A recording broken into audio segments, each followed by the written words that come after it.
Ivan Kleber, vou aproveitar que você mencionou aqui o Nicolás Maduro para trazer uma atualização para a nossa audiência do cerco ao narcoditador, porque o Alex Saab, empresário colombiano vinculado ao regime na Venezuela, foi capturado. Ivan Kleber, a gente também quer te ouvir a respeito disso.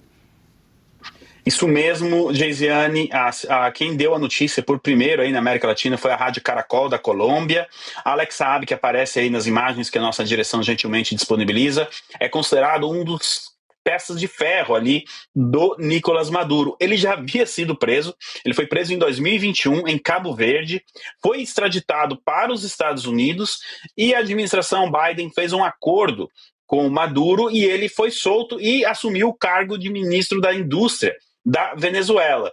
Então são várias denúncias contra ele e com certeza esse foi um pedido dos Estados Unidos, melhor dizendo, uma ordem, né, Geisiane, para Delcy Rodrigues, a captura de Alex Saab, considerado aí uma das principais figuras dentro do regime. As informações que chegam é de que ele foi capturado em uma ação conjunta das forças do regime venezuelano com a CIA, às 2h30 da manhã, horário local, na Venezuela, e que ele será extraditado para os Estados Unidos.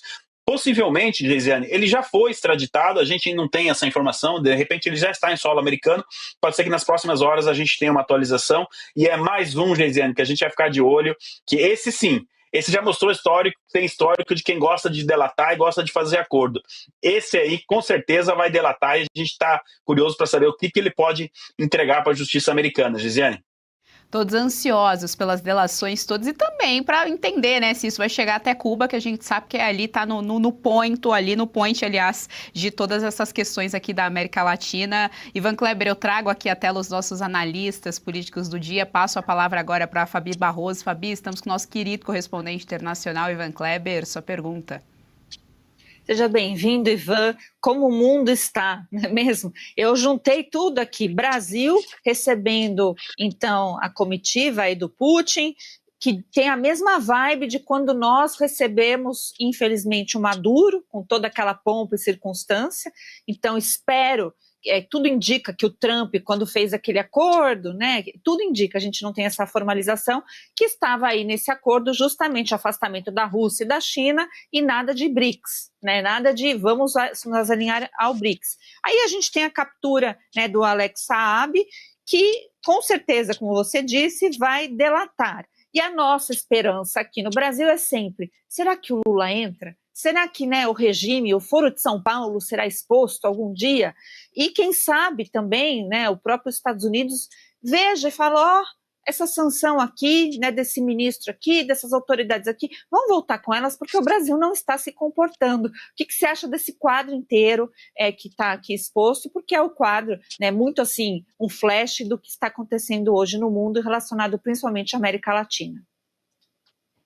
Olá, doutora Fabiana. Olha, gostei muito dessa analogia da comitiva russa com aquela visita de Maduro, se não me engano, em 2023, literalmente com o tapete vermelho. Perfeita a comparação. Para nossa audiência entender o que está acontecendo, essa comparação não poderia ter sido melhor, doutora Fabiana. Justamente essas imagens que nós estamos acompanhando aí, um deles está preso aí na foto, né? Aliás, dos 4 aí, 2 estão presos, estão lá num presídio no Brooklyn. Então a gente pode sim fazer essa analogia. A questão do Alex Saab, de tentar aí cortar a influência da Rússia e da China na América Latina, é uma das prioridades do governo Trump, não sou eu que estou dizendo isso, em um documento publicado, né, de segurança nacional, que a gente analisou, inclusive, lá no programa De Leste a Oeste, aqui às sextas-feiras, às 8h30 da noite, aqui mesmo no programa, na programação da revista Oeste, né, nós analisamos esse documento, está ali bem claro que um dos objetivos é retirar essa influência da Rússia e da China na América Latina. Aí o que faz o Lula? Vai lá e convida a comitiva russa para essa reunião.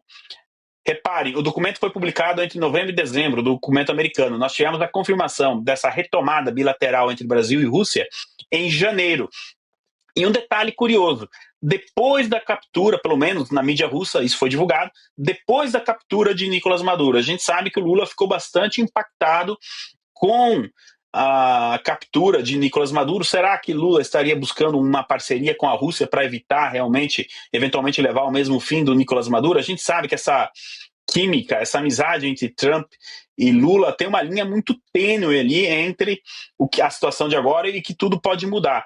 Então, realmente, como eu disse antes, é um jogo muito perigoso que o Lula está fazendo e eu estou curioso para saber como a mídia europeia, a mesma mídia europeia que apoiou o Lula em 2022, vai agora interpretar e analisar essa visita aí dessa comitiva russa ao Brasil. Pode ter certeza que vai desgastar ainda mais a imagem de Lula, pelo menos na Europa. Lisiane, eu devolvo para você.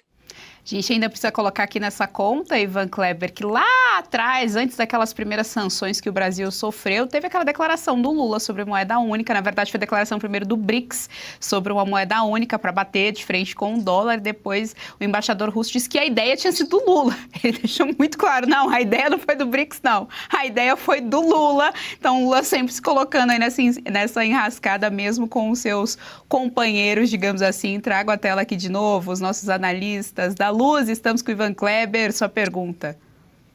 Muito boa tarde, Ivan. A minha pergunta, não sei se pode responder, mas eu gostaria muito que pudesse, se for pelo menos lançar. Eu continuo querendo entender o que possa ter dentro desses 4 aviões. Porque, como você disse, os russos costumam trazer até água. Esses IL-96-400, que são os aviões que vieram para cá, são numa versão, pode-se dizer, executiva, se não presidencial, até para uso dos governantes. Fossem comerciais, levariam 200 e tantas pessoas. Não posso acreditar que houvesse mais de 100 passageiros nesse avião. Assim, ele poderia carregar bem mais de 30 toneladas nos seus porões. Aí eu fico pensando, 30 toneladas, 100 pessoas, dá 300 quilos para cada um. Pode trazer até a água do banho que tem espaço. Eu fico pensando, o que eles podem trazer em 4 aviões para fazer uma reunião? E mais, o que eles vão discutir numa reunião dessas? Da Luz, boa tarde. Boa sua pergunta, viu? Porque o que me motivou a fazer a pesquisa para justamente entender por que 4 aeronaves deste porte foi justamente esse questionamento que o senhor fez. Tudo bem, 4 aeronaves é muita coisa. Uma aeronave reserva, a gente sabe que isso é de praxe, muitos países utilizam uma aeronave reserva, se der problema em alguma manutenção, alguma mudança de rota, enfim, a gente sabe como o mundo da diplomacia está agitado, então tudo isso faria sentido. Realmente, 4 aeronaves me chamou a atenção, então ontem à noite eu me debrucei sobre isso e fui fazer uma pesquisa e descobri essa questão aí de que a Rússia, de fato, ela envia 4 aeronaves em viagens de longa distância. Agora, realmente, a conta que o senhor fez não fecha, né? Entre a questão da água, alimentos, bagagem, enfim, realmente essa conta não fecha. E eu acredito, da Luz, que nós teremos talvez a resposta para a sua pergunta depois que essas aeronaves decolarem do Brasil, qual será o destino delas? Venezuela, Colômbia ou possivelmente Cuba? E se essas aeronaves saírem do Brasil para Cuba, aí possivelmente nós podemos aqui sim questionar que tipo de bagagem estão ali nessas aeronaves.